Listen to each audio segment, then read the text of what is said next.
আরে ভাই, টলিউডে আবারও গরম গরম খবর শোনা যাচ্ছে। এবার নাকি আসতে পারে মেগাস্টার দেব আর সুপারস্টার জিৎ অভিনীত ব্লকবাস্টার সিনেমা দুই পৃথিবী এর সিকুয়েল দুই পৃথিবী 2।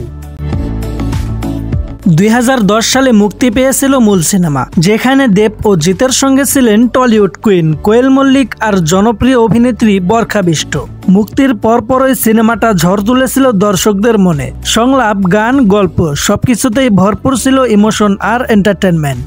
আর এখন আবারও শুরু হয়েছে সেই পুরনো আগুনের ধোঁয়া, কারণ বিজয়া ও দীপাবলির অনুষ্ঠানে একসাথে দেখা গেছে দেব ও জিতকে। সেখানেই সাংবাদিকরা সরাসরি জিজ্ঞেস করেন দুই পৃথিবী 2 কবে আসছে।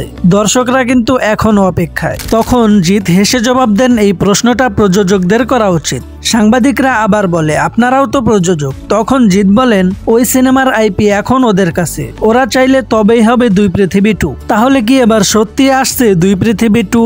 আপনারা কি চান দেব আর জিৎ এবার একসাথে বড় পর্দায় ফিরুক? কমেন্ট করে জানিয়ে দিন আপনাদের মতামত। আর এরকম নতুন নতুন টলিউড আপডেট পেতে চ্যানেলটি সাবস্ক্রাইব করে রাখুন এখনই।